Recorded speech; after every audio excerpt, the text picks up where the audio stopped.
Thank you for joining us for another episode of Ask the RFP Doctor, brought to you by the Center for Procurement Excellence.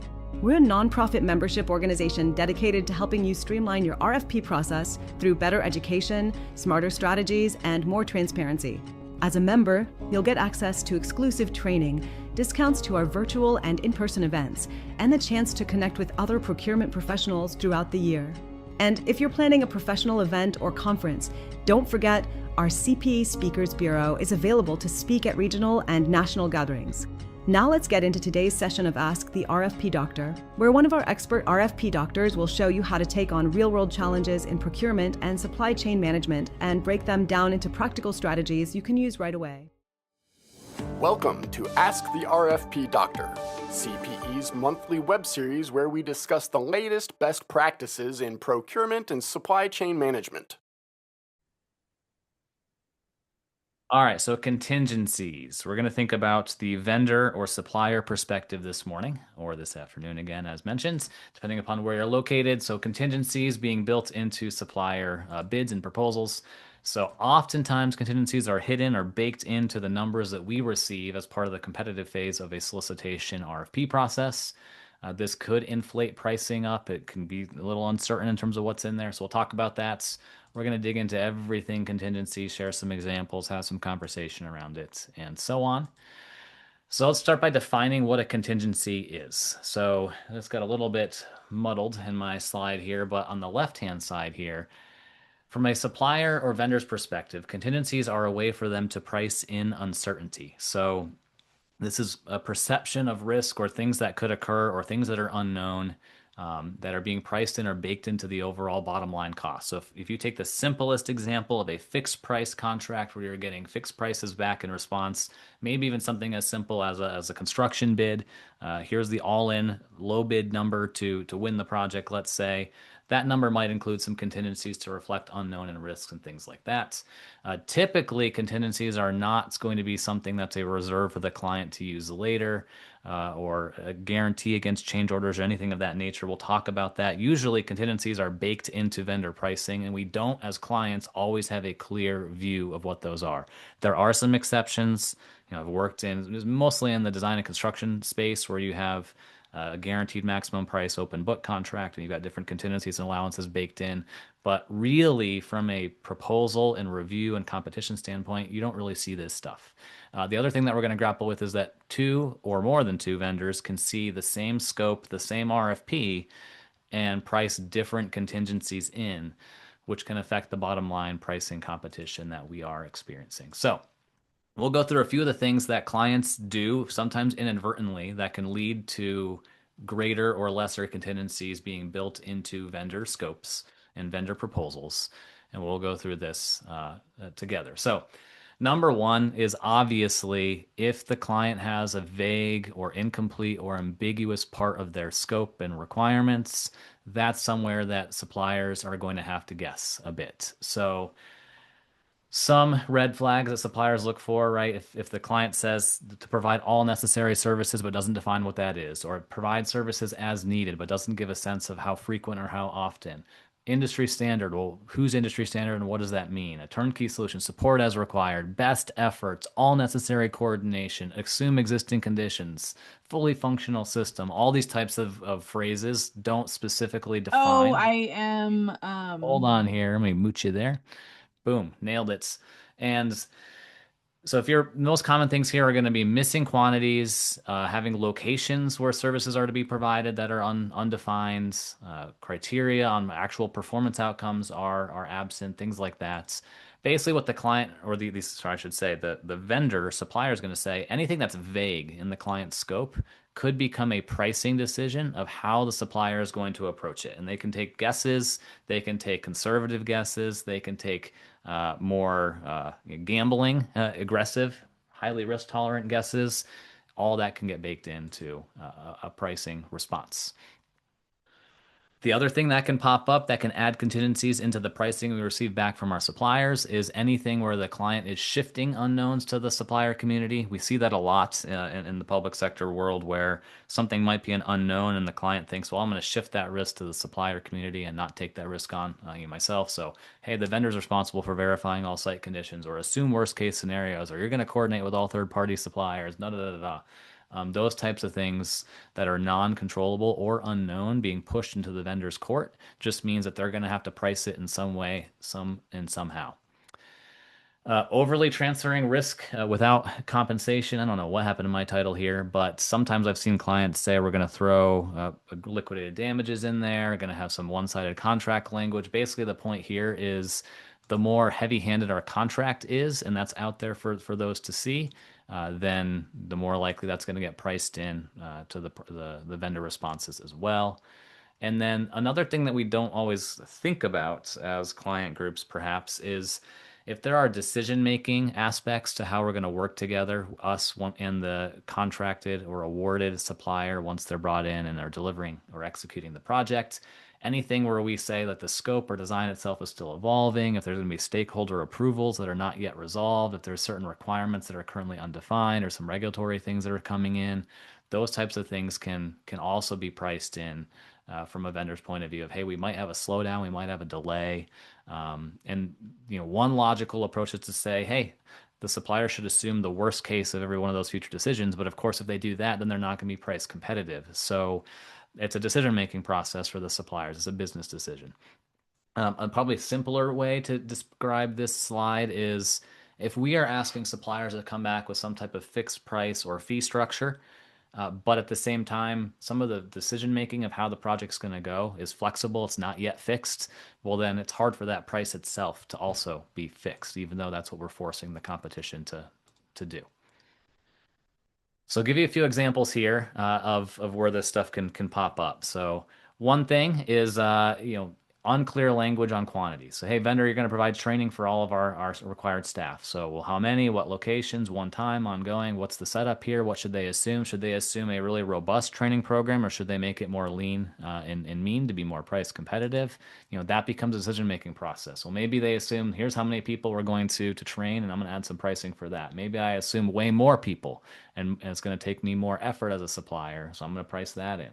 Assume unlimited. Let's go and have the best overall, most robust looking training process. Well, it's probably going to be more expensive. So it depends. I've got the quote on here that when the quantity is unknown from the supplier's point of view, then their safest assumption could be to assume more so to make sure everything's covered. But that means their price goes up. So maybe on the other side, if they assume less to be more price competitive, they're more gambling and they're going to chance it later and hash that out on the back end with you all.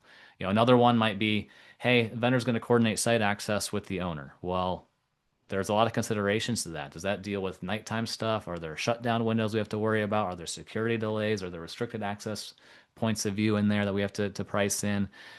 The challenge here is the supplier is not pricing what the client might have meant by that. The client might assume, here's how I'm going to give site access. Here's what it looks like. It's not going to be any problem, no big deal. But to the supplier, they're looking at that and saying, I don't know. And they have to price that in, and they're pricing in what was written, and what was written is not very descriptive here. The other way to think about this too with contingencies is, there's a range of how visible they are. So on the more explicit side of things, if you have suppliers giving you contingency as an actual line item in their proposal or in their pricing structure, that's probably the most clear. And I'd still argue that that's not fully explicit. A lot of times suppliers are still baking in contingencies into other line items of their price and their pricing workup. You could have other ways of adding contingency in that's not super shown. Maybe they're adding labor hours or some material buffers and things like that. Or it's just flat out concealed everywhere. So there's a lot of different ways and places where contingencies can be hidden. And from my experience, from a client point of view, if you're not set up with a good structure, you're never really going to be able to see this stuff. The suppliers know their business better than you know their business, and therefore it's going to be hard to figure things out. Now, when it comes to the supplier's point of view, how they're really calculating this stuff out is if there's something that's unknown in the project or that they have to guess for, they're thinking about probability, right? How likely is this thing to happen on the project if I win the contract? Number two, if it does happen, how bad is it going to be? How much is it potentially going to cost? And then how confident am I as a supplier in how I'm able to price this out? All those things mixed together and build their contingencies. And usually, again, it's not a single line item. It's baked throughout the overall, pricing process that they're doing. That's usually what's happening. So what we tend to see in a bidding process or a proposal process where contingencies come into play, one of the things we have to grapple with in the procurement world is the suppliers can use different assumptions to price this stuff in. And you've got the full range from being an optimistic supplier or vendor to a more risk-averse supplier who doesn't want to take on the potential of those things happening on the project. So therefore they build in higher contingency versus more optimistic is like, I don't think this stuff's going to happen. Let's just assume it's not going to happen. The client didn't specifically put it in the scope, so we won't price it in and we'll live to fight another day. Well, now you have different prices coming in, and that can be a challenge for the client group. One of the things that is, I think, underappreciated out there in the public procurement world is when suppliers and vendors use different contingencies, which they will do, and we won't even really get insight into what they're doing. In some way, shape, or form, or in some sense, that means their pricing is no longer directly comparable or apples to apples because they're carrying different things within that pricing. And I'm not arguing for clients trying to be perfect here, but it is a reality that if you are putting out scopes and procurement procedures that do not address the fact of contingencies here and try to add a little bit more certainty to your supplier pricing setups, then it does mean you have some degree of not apples to apples pricing coming back. So, the obvious example, someone carries a lower contingency, someone carries 10%, versus 2%, someone else hides it, you don't even know. I mean, I would argue you're not really going to see it as a client anyway. It just means that you've got different contingencies coming in. That means you have slightly different prices coming in. And what that does is it gives advantage to the suppliers who are willing to gamble, essentially, is what's going on. Really, the way it comes down to, right, is contingency is a big buffer for these suppliers. So again, they're thinking about what's the worst case that could happen? How likely is it to happen? Do I need any buffers in there? What unknowns have I not even been able to capture as a supplier?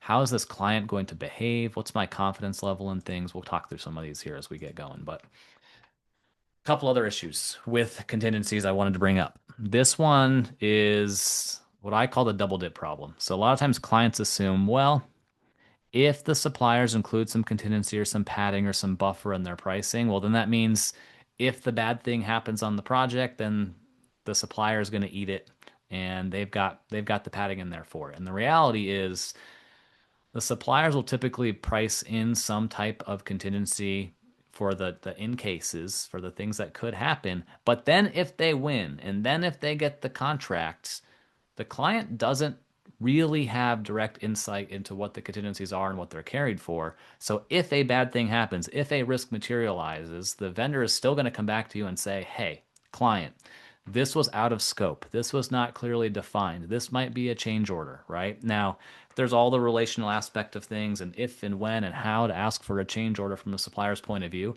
But if they can make the argument that something is out of scope, in general, it's in their best financial interest, at least, to go ahead and ask the clients. Even if they did carry a contingency for that, well, now the client doesn't know that, and the supplier knows that they won the contract, so they must have been at least somewhat cost competitive in an RFP process. And so now they're going to come back and still ask you. So that's where you might get the double dip, where the supplier did carry that contingency up front, but now that they're on the back end and they've got the contract in hand and it's just them and they're going to try to negotiate it with you as a client when things come up. And they might try to recover some of those things there later on. So it's a faulty assumption to assume, hey, the supplier probably carried some contingencies, therefore we won't have to have a change order for this or for that. The answer is, if it's out of the scope, they could technically come back and ask for a change order later. But they may have built in contingency up front during the bidding period or the proposal period. But you may not really know that as a client. The other thing with contingencies in here is the more uncertain the scope, the more it gives advantages to firms who are willing to gamble. We've covered that. Larger companies with a deeper cash reserve to absorb the blow if something comes later and happens on the project and isn't negotiated or isn't change ordered with that client. That larger firm can typically absorb that loss better than a smaller firm. The type of companies who want to fight over change orders might go a little bit leaner up front as well, and they might be more experienced in claims. That's true as well. That's a business strategy that I don't love, but some folks out there do approach it that way. When it comes to this uncertainty in scope and how contingencies are priced in, it becomes more of a disadvantage for your smaller regional firms, firms that are pricing things honestly or responsibly, firms who want to avoid disputes and just get things covered. That's who it's disadvantaging. So that can really get into or have some implications, I should say, for your targeted business programs, small and diverse business programs, and all of those aspects of how you're trying to partner with the supplier community. Another thing that is important to recognize is that contingencies typically go up from a supplier's point of view based upon who that client is and what your reputation is. So suppliers talk and they keep track on client decision making, their contract structures, history of dealing, how fair that client is in dealing with change orders and negotiating fairly. If there's been staff turnover, do we know who the client's assigning to this contract versus not? I'm sure some of you have had that happen where a supplier calls up during a proposal process or submits an RFI and says, hey, who from the project management team is going to be assigned by your agency to this project? Well, they're trying to figure these things out, and that directly reflects into how they're going to price things for you. Our team tells a story all the time where we were at a conference presenting on stuff like this, and there was a client in the room who was bragging about all the change orders that they made their contractors eat. Oh, last week we were negotiating a change order with this vendor and we made them eat it. Ha ha ha. Look at us. We're winning for the client. A couple weeks later, we had another conference with the vendor community, and that vendor was in the room and heard us tell this story and said, yeah, what that client doesn't understand is my price tag for them goes up by 75% just because I'm stepping foot on their premises and I know how they're going to treat me. So clients are going to pay for it one way or another. There's not, it's the cliche, right? No such thing as a free lunch. These suppliers would not be in business if they were just taking it in the teeth from all their clients who are treating them unfairly. That's all priced in. I've also been in some presentations where client groups, especially in the public sector, will say, well, wait a minute, we're all public sector. We're all cities and municipalities and state agencies and universities and so on. Aren't we all the same? Don't the suppliers price us all the same? And the answer is absolutely not.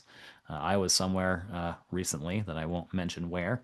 I was working with a client group, and then later in the same day was out walking a site with one of the contractors that works with that client all the time. And that contractor said that the client's contract terms are getting worse and worse and worse to the point that actually the prior week, the CEO of the contractor went to that particular client group and said, hey, if this keeps up, we're just not going to work with you anymore at all. It's hard to price all this stuff in, and your prices just keep going up.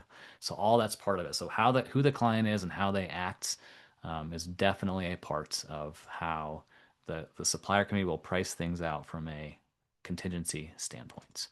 All right. Tim comments here, by the way, a supplier who's really good and experienced is probably busy. That's right. Like the good suppliers are not just waiting around for you as their special clients all the time, right? If someone who's good at their job is usually in demand. And so the more that scope is murky or creates doubt in their minds, that's greater risk for them. And so when they're good and they have choices and they are in demand and they are busy, then yeah, they can more easily say no. Tim's exactly right. And so who's going to come bid? Well, maybe another firm who is a little more desperate and maybe more willing to gamble and hope that things play out well. And yeah, that could be setting us up on the client side for the change order game and some disputes later on. So I agree entirely with that feedback. Thank you, Tim. All right, next few slides here are going to reveal my travel busyness this last few weeks, but I do have some thoughts on that this will prompt me to walk through with you. So here's some blank slides for your viewing pleasure. So common client mistakes. There's a couple subtle challenges that pop up in the contingency topic here. So number one is it's a psychological thing I find with clients. If a vendor or a supplier comes forward in the proposal process or a contract negotiation process or even early in the project and says, dear Mr. or Mrs. Client, I think that such and such bad thing could occur. Like if X occurs, then it's going to be additional cost Y, so if X happens, then the cost is Y. Whatever that thing is. Hey, if this bad thing happens, there's going to be a cost to it, clients. And if they come to you and say, hey, we kept that out of our bid, so if it happens, then yeah, here's what the cost will be.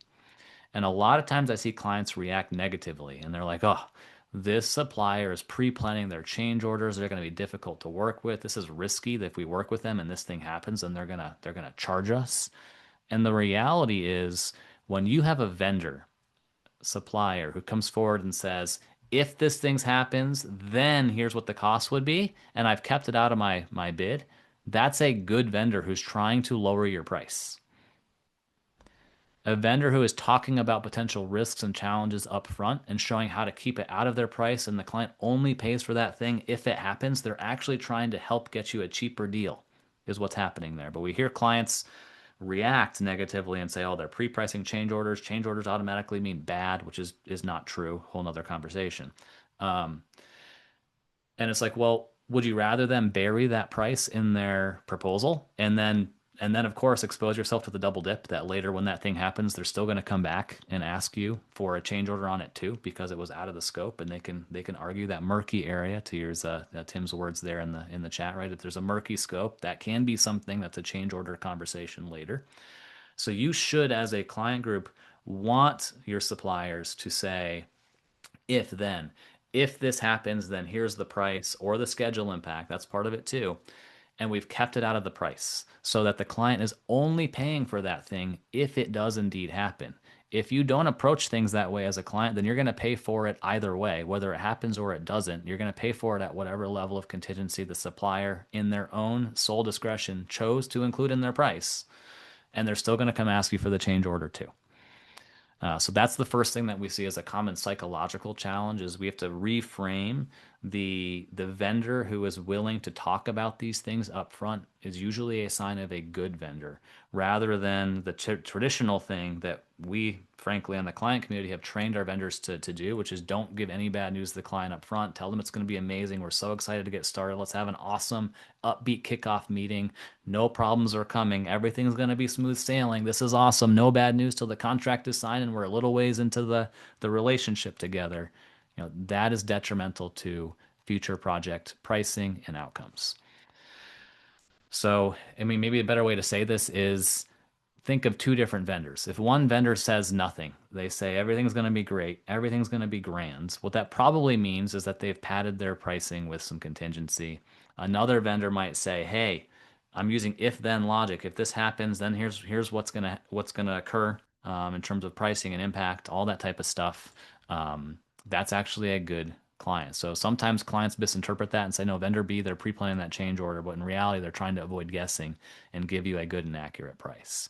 And Tim's also right here in the chat. So an experienced vendor probably has much more experience than the clients.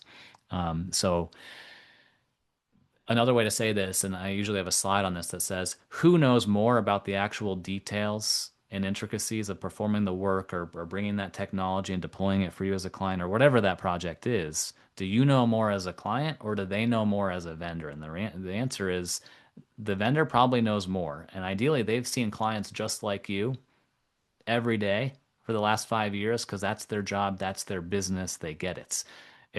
They're going to have more experience. They're going to know better what's coming. And a good way to figure out which suppliers have the right experience and are bringing that to you is to do what Tim mentioned here, is ask them in the RFP process. You could get ahead of this all the way up into how you compete things. Where do they see risk? What do they see as a potential issue or impact? And I love it when their risk carries a price tag with it. If this happens, then here's the impact to cost and schedule. Great. Keep it out of your price, and your ability to see clearly the future as a more expert supplier who has that experience, who can predict what's going to occur, that should allow them to have a cheaper price. The unfortunate thing is that most clients have trained vendors not to do that because they don't want to hear about pricing up front. They don't want to hear about if-then. And it's more common for the vendor community to be punished for that way of thinking than to be rewarded. And that's something that we would like to change here at CPE. Another mistake that comes up is that sometimes incumbent vendors can get penalized. So they come in and they work with like a particular client group and they start to realize where the pain points are and what the issues are. The next time around when something similar is competed, their price goes up because they're pricing in reality. And then a separate supplier looks less pricey. That's something that you can start trying to check as a procurement professional is, am I seeing a first time or new supplier come in and do business with us? And then the next time they propose, it seems like they are much higher than they were initially. That tells you something about how you are as a client. Um, and that's something that I try to watch out for as well. So those incumbents will know the pain points, whereas the new vendor is only going to see the RFP. And depending upon how you are as a client, that can go a couple different ways in how the pricing is factored in. So that's what I want to say on some client mistakes there. Sorry, there's a chat. Ricardo mentions that depending on the category or service of goods, you can ask suppliers to submit a risk plan for the project as part of the RFP evaluation process and how you're evaluating things. So I'm going to comment on that here as well on another amazingly blank slide. But things that you can do as a public sector client, one is just to fight that psychological battle. And we need to train our internal client groups, especially our project teams and agencies and requesters, that the if-then logic about potential cost and schedule impacts can be a good thing. It's something I talk about in my pre-proposal meetings with the suppliers and try to convince them that we are the type of client, whatever client group I'm working on behalf of typically. Hey, in this project, we're the type of client that we want to know these things. We want to give you credit for these things. I agree. I think both Tim and Ricardo said this in the chat that if you build that part of the questioning into your RFP process, you assign an evaluation weight to it and you compete it on the open market of, hey, what are the potential challenges, the risks, the issues, the uncertainties that could come up as a part of this project, and how I scoped it as a client, or maybe didn't scope it so perfectly. I want that to be part of the competitive process that we are looking at and give credits to the suppliers who come in and say, this was uncertain, so here's what I've assumed, and here's some other options for you. I think that's a good thing. That's all part of it. What we're really trying to do is maybe the way to reframe this in terms of wording is you want to reward clarity among the vendor community and you don't want to reward gambling. So the more you avoid the if-then logic, the more you avoid trying to dig into risk and uncertainty in your scope and holes and gaps in your scope, then the more you're rewarding gambling for those who are willing to dive for the bottom line and say, oh, nothing could ever go wrong here. We'll figure it out later. That's who you're giving advantage to. So instead, you want to go into this where you're evaluating realism. Maybe you're scoring some of those ideas coming back. You want to reward transparency among your suppliers, not penalize it. Is basically the bottom line here. So, in conclusion, I would say contingencies being built in or even being talked about in the proposal process, that's not coming from the standpoint of your supplier being a bad partner or your vendor being a bad actor. It's coming from uncertainty in the scope and the surrounding proposal process. The more uncertainty that we as clients push onto our vendors, the more likely they are to pad their bids. We get distorted competition, and you're also setting yourself up for more change orders later.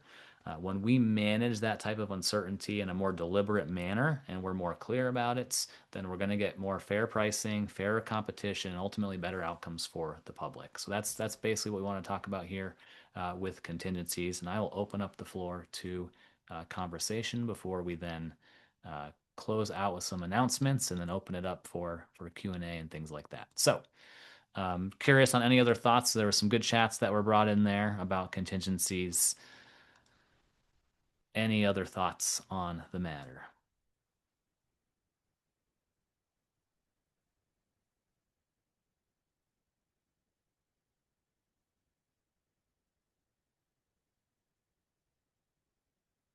So I have a question. Absolutely. So going back to that last comment in the chat about submitting a risk plan for the project as part of the RFP process evaluation. I'd like that idea. And would you want specifically cost associated with that? Is that part of that, or is it just them defining what they see as the risk? I've got thoughts, but Ricardo, you had put that in the chat first, and I think Tim had mentioned it earlier too. So I'll open the floor to both Ricardo and Tim, and then we'll let anyone else chime in as well.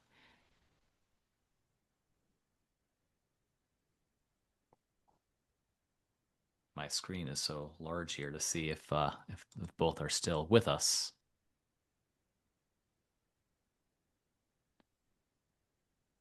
Did we lose them? Looks like Ricardo might still be there, but maybe not attentive. Maybe he's on a call. No worries. Don't ask cost. Tim Okay. is chiming on the chat there. So he says, don't ask for cost if you want to know. You want to know if they know what the risks are. So, like, I was going to say, as an evaluation criteria, could you do something such as clarity of proposal and define, put bullet points with that, maybe that they include a risk plan or they have contingency plans with cost? Is that kind of the direction of this? I personally wouldn't go that direction. I'd go more towards what Okay. Ricardo just put there in the chats, is to make it its own, it being a risk plan or a potential impact plan, that make it its own criteria in the evaluation process. And then, yes, I tend to award greater points to the firms that are more clear, not necessarily more detailed in terms of length, but more. And maybe Ricardo would be open to my friendly amendment of, rather than detail, it would be precision. So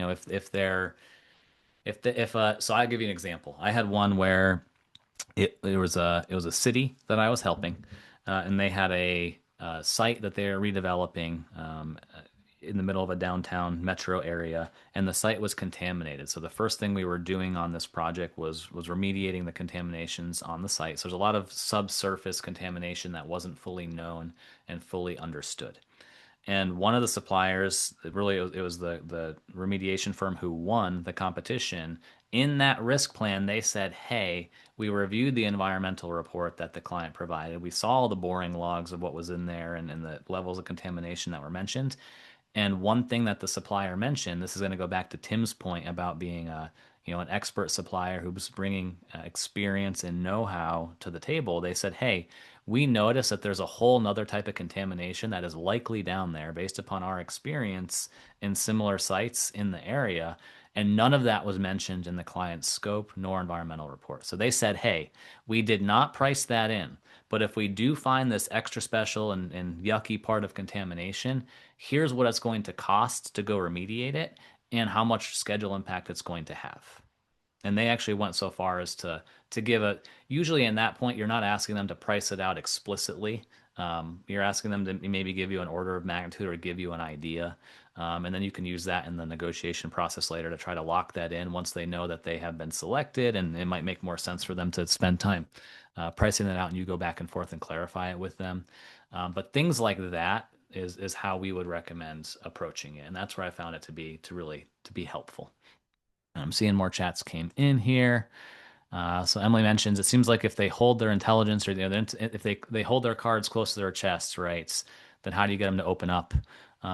That's tough too, because the reason why I like to make this type of a subject part of the competition itself is the suppliers are very aware that if they submit an RFI or they submit a question in the Q&A period, then all of their competitors get to see that as well. So sometimes they're giving away a good idea if they submit the formal question to you, whereas they can hold that idea closer to their chest, at least in terms of tipping off their competitors, if you let them put it into the proposal process. Now, they're not hiding it from you anymore as a client, but they also don't have to share that idea with their competitors. That's a big part of things as well. You want to say, hey, we're going to give you credit in your proposal, and not necessarily you don't have to ask that question in front of everyone. Victor mentions, be sure to ask for known unknown risks and for their contingency plan for both. Add some weight and evaluate that. We are big fans of risks that the supplier does not control in particular. That's a big thing we look at. Ricardo, yes, agreed on precision. Yes, RFI pre-proposal meeting is a good time as well. Ricardo mentions they advise vendors on the service or project category that they may be able to cover some specified risk cheaper as a public client than the suppliers themselves. So maybe have them come forward with that type of thing as well. Another nice thing that this does, this being if you compete the risk side or the potential impact side up front, and then you can flesh that out in the negotiation period with the winning supplier, is sometimes that helps you as the public sector project team go to your city commission or your board members or whoever it is, the powers that be that approve the contracts. Sometimes you can go and you can pre-warn them about things let them know what might be coming. And there's different creative ways that you can build that in. So you don't always have to go back for change orders. I know we don't always like going back in front of the board or in front of commission and so on. So that's another advantage of knowing about this stuff in advance as well. Other thoughts, other comments?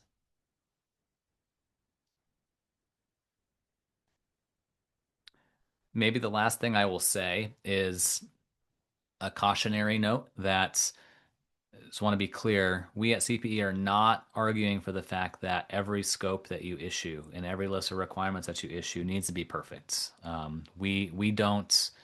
We don't think that's even an achievable goal, right? There's always some level of uncertainty or some level of something not being defined in the scope. We do the best we can. We try to do a good job. Obviously, we are big proponents of having a good, solid scope of work. We teach a 2.5 hour class on that subject. We've got a checklist on that subject. We've got templates on that subject. So I'm not saying scopes are unhelpful. That's a big deal. But we also want to be realistic that if we want to be timely and get our solicitations moving quickly, we could spend 5 years trying to scope something out to make it as perfect as possible, but that may not be realistic. And so I just want to be clear that even though we're talking about contingencies and the biggest offender there is uncertainties that get priced in, that doesn't mean you have to perfectly define everything all the time. Otherwise, it's an issue. That's part of why you have the complementary RFP process to compete some of these ideas as well, so that it's not all on you as a client. You can rely on, as Tim said in the chat, the expert vendors out there who might know things better than even you did as a client.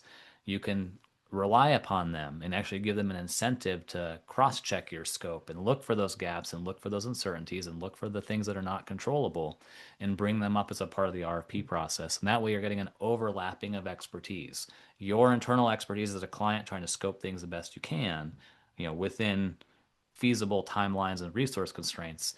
And then that can get cross-checked and competed across the entire community there.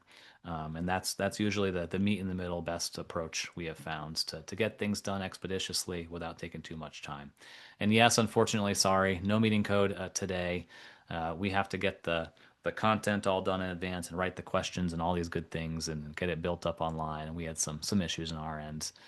Such is life as a volunteer organization. Ricardo mentions it can be helpful to bring your public client insurance carrier to sit on some meetings with suppliers. If there's conversation about known and unknown risks, these thousands of companies have data, unique perspective. After all, we are paying our insurance carriers good premiums, so utilize their expertise at every opportunity. I can't say I have much experience with that, but I think that's an interesting tidbit. Brian, Buck from Toronto here. So I have a question. So we were talking about assessing risk plan, right? So talk about assumptions in the technical requirements, but what about the price form? Because I'm just trying to understand, are we talking conditional offers here, which we technically should be rejecting, right? So because you were talking about having an apple-to-apple comparison. But here you open the floor for, I guess, assumptions and then potentially leading to a conditional offer. So I wonder if you can speak to the, I guess, pricing evaluations, how your proposed approach will look like. Sure. The price point. Thank you. That's a good point. We usually separate that risk if then conditional thing from what we'd consider the base price proposal. There's nuances and some things you have to be careful about how on terminology, and I probably wouldn't use the term base price proposal either. That's got some issues with it. But just to explain it conceptually, the marching orders to the supplier community is their pricing form is to do exactly what you wrote in your scope and requirements as a client. Is you're competing apples to apples that same scope. Now, are there going to be some guesswork aspects to it? Are there going to be contingencies carried? Yeah, that happens in every single bidding and proposal process. And what you're trying to do then is say, price in how I wrote it. And that's happening across the landscape just like any other proposal or bidding process that you've ever done. But then you're also saying, hey, on the side, one of the criteria where I'm going to give credit, maybe it's 10%, 15%, maybe as high as 20% of the evaluation is more of those if-then risk things. It could be uncontrollable risks. It could be uncertainties in the scope, all those types of things. And it doesn't always have to be an if-then. It could also just be, hey, client, you were unclear about such and such in your scope, and therefore here's what I carried in my scope as a provider. I'm trying to think of a simple, stupid example maybe of, I'm going out to buy a new car, and I say I want this many. I'm looking for the minivan for the family here. Got to have this many seats and so on. But I never specified to the dealership that I'd like them to fill up the gas tank before I drive off their lots. And they might just say, "Hey, client, you never specified that, but we included the gas in the car. It's assumed that you want to drive it away once you buy it." And right, that's not getting us into a conditional if then or the bid needs to be rejected or whatever. Whereas giving them credit for being thoughtful and having fully assessed our scope. And that's more of how I would approach it. Does that help? Yeah. So it makes sense. Okay. Thank you. Yep. We usually have two criteria when I'm running a full RFP. One is that risk piece. Another one would be an innovation piece or a value added piece. It goes by different names where you tell them that they can rewrite your scope entirely. It could be a single sentence in the scope or much more open-ended versions of that. I think earlier this year we had a few RFP doctor topics on the request for solution or challenge RFP, or sometimes we call it the vendor generated solution, where you really open it up as another option. Just giving you more options and allowing the expertise in the industry to shine. But that doesn't get you out of the need to have a good base competition, exactly what Bach was mentioning there. So good questions. I'm going to say a couple of reminders here, and I'll hang on for any other questions, whether it's related to contingencies and scoping or it's anything else we want to get into. But a few quick reminders to share. So one is just to let your friends know about Ask the RFP Doctor. Love to see more folks come and continue to grow the conversation next year as we head into, scarily, 2026. It's a weird number. It doesn't sound real to me. The other reminder is that we've got the archive of all the past recordings on there, about 4.5 years worth of them listed out. So you can check things and look for other topics from back in the day, shall we say. And a quick year in review for us here at CPE of just all the different courses and things offered. I think many of you know that we offer free courses through NASPO's Procurement U. You can sign up for that. We do our 10-hour Better RFP class. We did that 3 times this last year, January, May, and August for them. And we've got our great scoring matrix and effective evaluations classes. We did each of those twice this year as well. So thanks for those of you who turned out and were a part of those. And we also started some surveys out there. So thanks for those being responsive on surveys. We always report those back via this new thing every quarter on a NASPO webinar series called Procurement Currents. So if you see a survey come out from CPE, we are intending to grab as much feedback across the CPE membership and email list as possible so that we can then come share it freely in Procurement Current. So the more of us that respond to the surveys, then there's just more power, more brain power, more experience and geographic insights that we can share out on Procurement Currents. So that's something that we are working on. So just know that if you do respond to one of our surveys, you're not just like helping us on the back end and we're doing something with it. We're trying to share it at the next Procurement Currents webinar. So expect to see another survey go out from CPE probably sometime in January before the next session here for Procurement Currents is in February 4th. That gives us time to get your feedback and then compile it and then share it all out. And if we can get the infrastructure in place, we're also going to be sharing some kind of one-pagers and white papers. So you have beyond the webinar itself, you also have a handout that summarizes the results from that cycle of surveys that went out that quarter. So it's something else that we just want you to be aware of. Coming up in 2026, if you look at all of our classes outside of Ask the RFP Doctor, in black, we have a couple of the Better RFP 10-hour classes coming up both in January and August. We've got in green the 4 quarterly Procurement Current webinars that'll be going along with the surveys that we send out and sharing what everyone's saying. That's going to be a good conversation. And then the Great Scoring Matrix comes twice. And then in blue, the Effective Evaluations class comes twice. So that's our schedule for the new year. You should see that going out. I believe all the Q1 classes through Procurement U. I think that includes the Effective Evaluations through March are all live on the NASPO Procurement U platform for you to sign up for. And you can always email us at CPE, and NASPO has been a great partner about getting CPE friends seats into these classes as well. And then last couple things looking ahead is that our next topic in January will be on vendor profits, highly related to this contingency topic. And then stay tuned for more Ask the RFP Doctor topics be released for the rest of 2026. We've been working on that internally and That'll be hitting the website soon. And then there's no change in schedule. We'll stick with the third Thursday of the month at noon Central. All of that normal stuff will continue. We'll just be releasing the topics here to the websites as soon as we can get less busy and get around to it. So that's where we are here from those of us at CPE. Well, Brian, thank you very much for the quality content this year. So big kudos to your team. So really appreciate and looking forward to next year. Thank you. Thanks all. Much appreciated. Sorry about the lack of CEU this month, but we'll get that rolling again next time around. So yeah, no more flying solo. It's just been a crazy time, I have to admit. So, and that's for all of us. Thanks all for coming. I'll hang out if there's any more questions, but see you in the new year.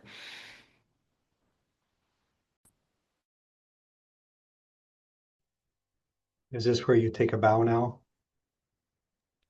I don't know if I get a bow this month without giving the CEUs. It is a crazy year, especially year end with no time and no energy.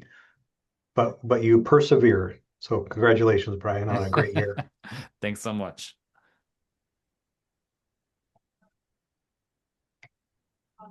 Valerie, do you have your hand up? Yeah, I do. I have a question that's come up for me regarding RFPs and like selection, and it's kind of a little bit different from the topic of conversation, but I was wondering, what do you do when do you check references? That's really what I'm asking. Do you guys check references when you're like looking at selecting the finalist? Like that's what I was thinking about, and Okay. like or anything of that sort. So just reference checks, basically philosophy and reference checks. Like a last check. Do you think what are your thoughts? Like good practice, don't do it, not necessary. Sure. Yeah. Few thoughts. One, for the most detailed breakdown, in that effective evaluations class that we do with NASPO, we do a whole section on reference checks and some do's and don'ts on it. So that's something to check out. But high points are, we don't love reference checks as a heavily weighted criteria of your evaluation, just for the simple fact that most suppliers are going to submit good references. Have we all had a bad reference call before? Yes, like that does happen, but in general, they're going to submit decent references to you. Number two is, I think your question about timing.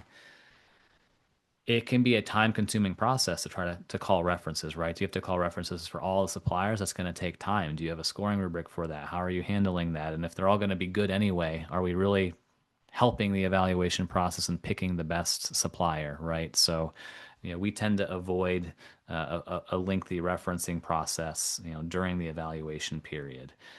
Is it something that you probably want to check at some point in time? Like we've seen some clients do it when they shortlist to interviews or presentations or demos. We've seen some of that. We tend to do it more as a due diligence thing during your contract negotiation period with the selected supplier. That might be where you spend some time calling references, particularly common in the software technology space where you want to talk to some other end users and things like that. I've seen that be valuable. But overall, we don't find reference checks to be a very helpful differentiator. It's more of a due diligence type of thing.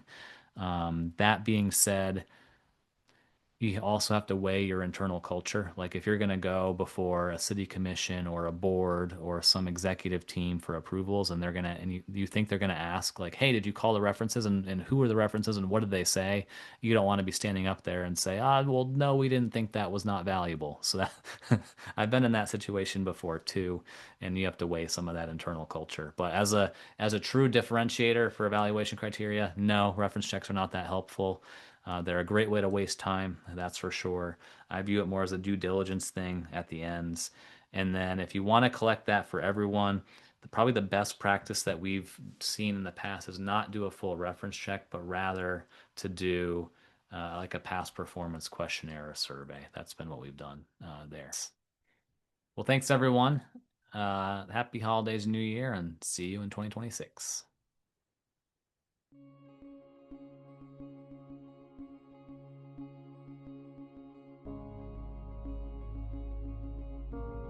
This has been Ask the RFP Doctor, brought to you by the Center for Procurement Excellence.